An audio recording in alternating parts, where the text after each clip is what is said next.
Dear students, welcome in this orientation session being held for the students of 5th SEM. First of all, on behalf of SSDPC College, I welcome you all and hope we will meet soon in the campus as soon as circumstances allow us fighting this COVID-19. It was not an easy task to run the last phase of the session 19-20, neither for the teachers nor for the students.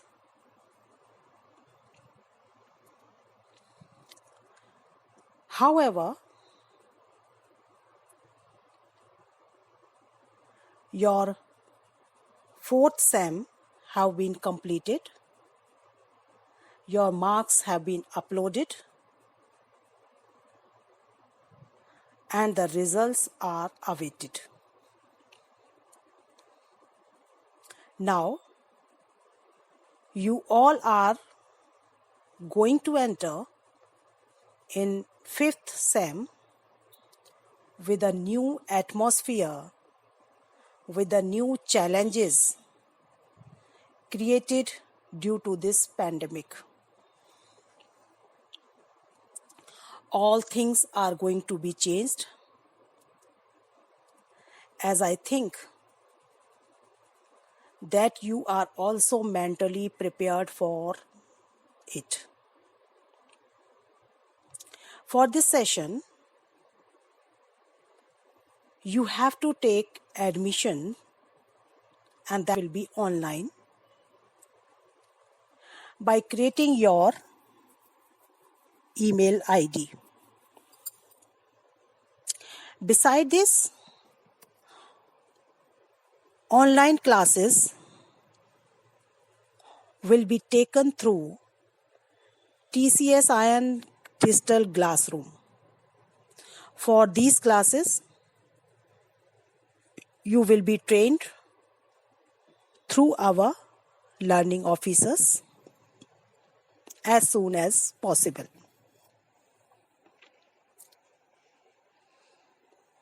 Now, we come to the main point of this orientation session, because it is meant to give some information about the option of your papers in this semester.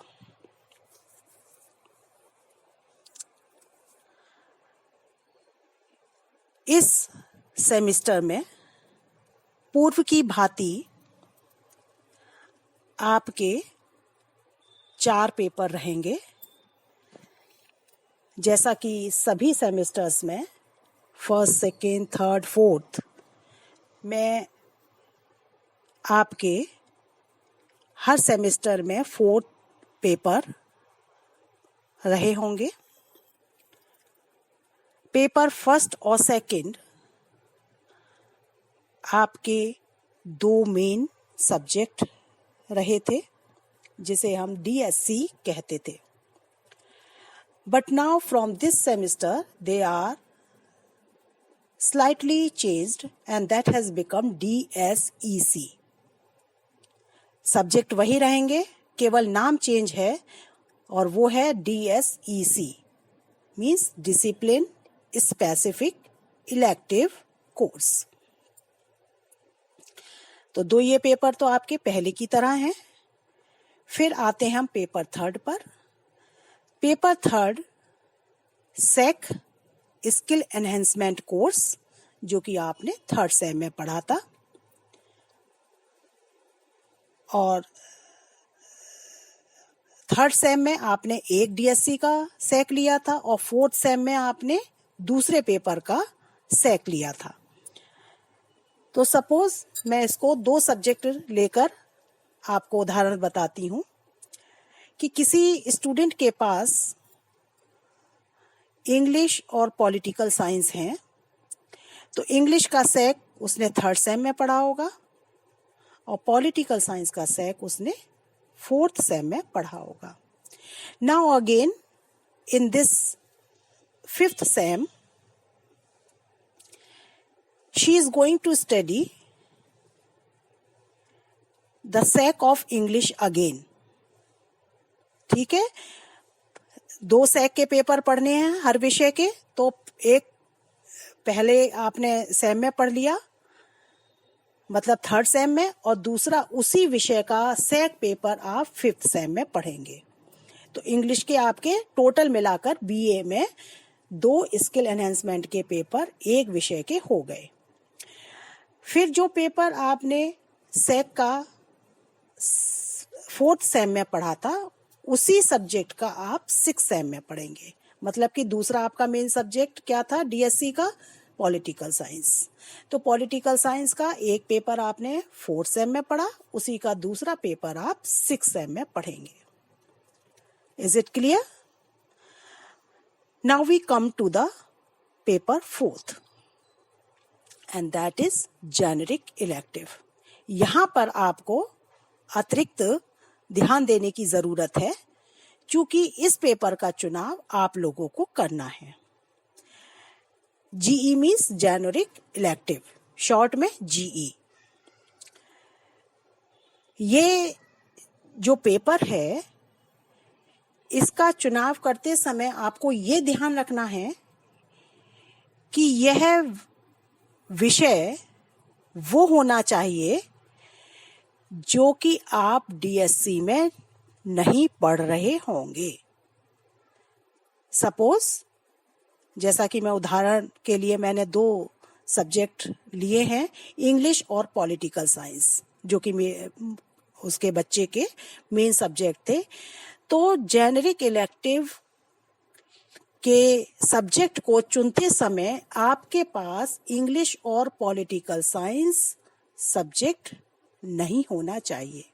मतलब आप उन दोनों विषयों में से GE का subject नहीं चुन सकते। आपके पास ऑप्शन क्या रहेंगे? सोशियोलॉजी, हिंदी, संस्कृत,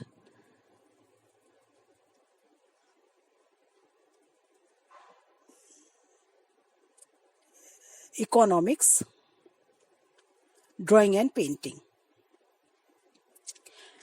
विषयों में से जो हमारे कॉलेज में 5 सब्जेक्ट जो चलते हैं, उनमें से आपको अपना विषय चुनना होगा।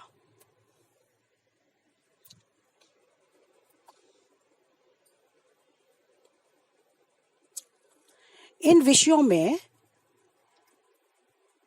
इकोनॉमिक्स और संस्कृत में जीई देना संभव नहीं होगा, इसीलिए आपको जीई भरते समय यह सब्जेक्ट कृपया उल्लेख ना करें। जीई के बारे में दूसरी बात ध्यान देने की ये है कि प्रत्येक विषय में अधिकतम सीट जो हमारी हैं उपलब्ध वो 60 है, 60 सीट्स हैं, और सीटें भर जाने पर स्टूडेंट को अन्य जो उपलब्ध विषय हैं उनको लेना होगा। तो इसका जो विषय का जो चुनाव है वो आप कर सकते हैं पहले आए पहले पाए के आधार पर। जो स्टूडेंट्स पहले अपना एडमिशन फॉर्म भर देंगे अपने मनचाहे सब्जेक्ट के आधार पर, वो सीटें भर जाने पर फिर उसे दूसरे विषयों में चुनाव करना होगा। ये सारी जानकारी आपको 4 विषयों के बारे में दी गई है। अब आप सोचेंगे कि हम चुनाव करते समय ये भी देखें कि हमारे रुचि का कौन सा सब्जेक्ट रहेगा। इसीलिए आपको एक पीडीएफ बनाकर डाली गई है जिसमें कि इन विषयों के सिलेबस भी आपको उपलब्ध कराए गए हैं। इसलिए आप अपने 2 मेन सब्जेक्ट जो डीएससी के हैं उनके अतिरिक्त आप उनका सिलेबस देखें, उनके बारे में अपनी रुचि पैदा करें और तभी आप अपने जीई का चुनाव करें। एक बार एडमिशन लेने के बाद, रजिस्ट्रेशन हो जाने के बाद आपका सब्जेक्ट चेंज नहीं होगा। इस बात का ध्यान आवश्यक रूप से रखें और किसी तरह की शंका होने पर आप अपने ग्रुप्स में अपनी शंका को लिखकर डाल सकते हैं, जिसका सॉल्यूशन आपको दिया जाएगा। Thank you. Stay safe, stay healthy.